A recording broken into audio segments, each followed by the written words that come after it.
But what has made him great is the fact that he's done it now for 21 years at the highest level. He's a scorer. But again, Michael Jordan. 近来这个 JJ 雷迪克在做客奥尼尔播客时那个炸裂言论，想必大家都有所耳闻了。他说乔丹的荣誉是注水的，属于吃了时代的红利。我看过他很多播客，他一直是遮遮掩掩的，说自己从来不喜欢讨论 GOAT 的话题，觉得没有意义。但是这个雷迪克其实一直明里暗里的舔勒布朗詹姆斯，这都是可以理解的。毕竟雷迪克如今是混传媒圈的，有福保罗的这个 Clark Sport 这靠山还是挺不错的。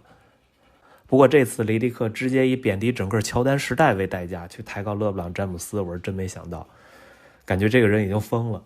首先他说的基本情况就是错误的，其次他得出的结论也是毫无道理的。不过感觉只要他能这么说，可能真的就有球迷信。不过 NBA 圈内大家还都是挺明白雷迪克的目的的，已经有很多球员和媒体人敢发声说雷迪克简直是在胡沁。下面咱们看看这些人都是怎么说的。Disagree. I disagree. It ain't like they was getting 90 ducks. You still get NBA players. If you wasn't getting 90 civilians, you're still bringing in guys that have skill set and NBA talent.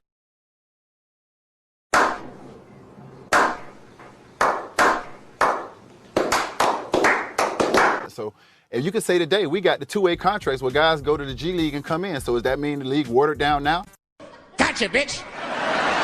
Please, JJ is brilliant. Love him. Does a great job for us on every level. Watch his game. Watch his podcast with LeBron James, your former teammate and boy. Do all of that. Just don't listen to his ass when it come to this. No, he did wrong.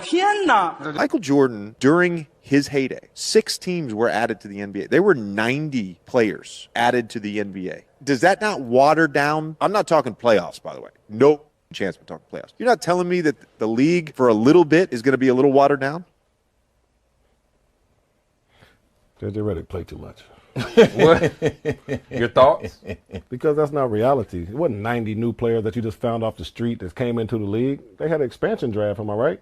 They was drafting dudes. I think it was 3 expansion drafts. Yeah, they drafted people off the team. The dudes that was already in the team. So it wasn't like they would just be like playing on there. They were like, hey, camera guy, you want to play? You want to play tonight?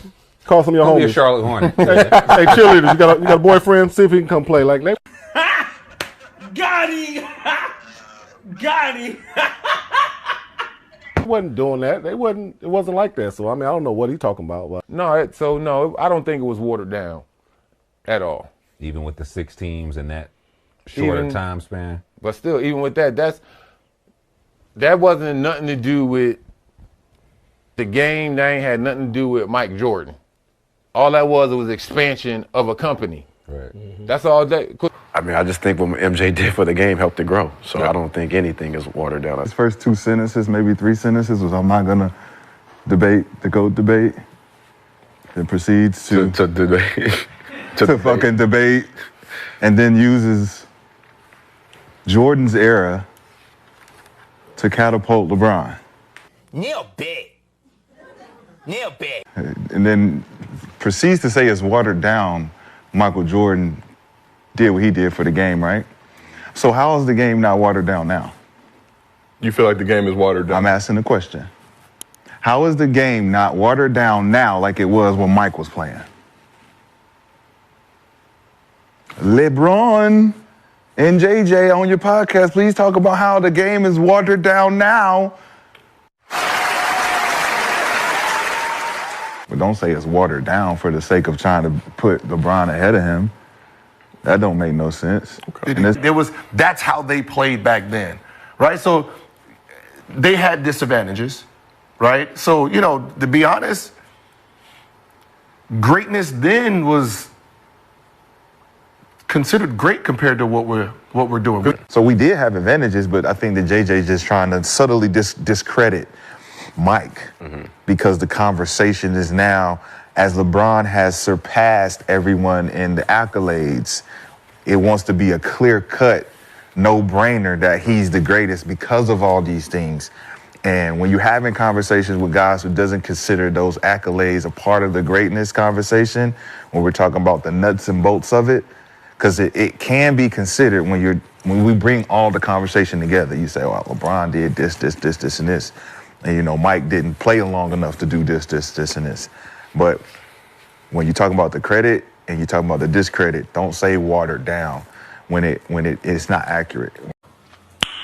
Nice. So you say not watered down. I mean, I would argue it's watered down to an extent, but it's a part of the growing pains of growing a business, right? You're trying to expand the league, trying to add more teams, try to add more value to the league. There's going to be periods but you have teams like the Heat. After a couple seasons in the league, they were good enough to make the playoffs. You have other expansion teams. I'm just saying, don't make it. The only thing I can back whatever he's saying. I'm just saying, if you're gonna throw out numbers, at least do the homework that that studies it. Like there wasn't 15 teams. It was 15 players. 12. There was only 12, right? Those players, only 20 or 18 went to those teams. Everybody else, you're going after big free agents. So in a sense, it helped the tougher teams. So that means Mike was going against a tougher team because now I can get rid of these 4 bad players and then add. Boom, boom, boom, boom, boom. So that means Michael Jordan was going against something harder anyway, right? So he was going against a harder Detroit Pistons because they got rid of these 4 and added 4 new players, right, through free agency because they got money. So it's a give and take, right? I just don't put out false information. Right. No.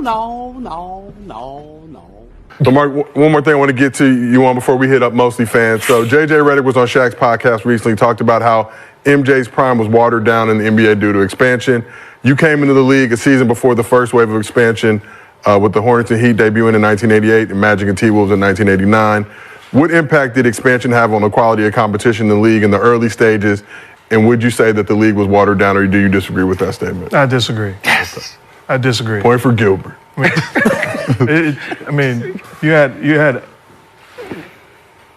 very good talent on those teams. You can go back and you look at those teams that came into the league and the way that they picked guys off of different rosters throughout the league, signed free agent, had draft choices. There's no disrespect to Michael Jordan. Michael Jordan is the GOAT. He's the GOAT. I don't care who he played against. He's the GOAT. He played against legit dudes. And I can say if there's 25, 30 teams in the league in 1990, there's a bunch of max players if you fast forward and bring them in 2024 on every single roster. You can't tell me that's not a max guard over there, that's not a max power forward, that's not a max combo guard over here. I'm just a regular dude. But the bottom line is the talent level can be debated. So I understand what JJ was trying to say. And sometimes we say things to draw the attention. Michael Jordan, there's only 5 people alive that played against, 5 people in history that played against Jordan, LeBron, and Kareem. And I'm fortunate enough to be one of them. Michael Jordan is the GOAT basketball player. And he's the reason why a lot of guys don't have jewelry and they put the work in. A lot of greats. That's why I don't believe that everybody that don't win a championship is not a champion. And there's some dudes that got rings they're not champions.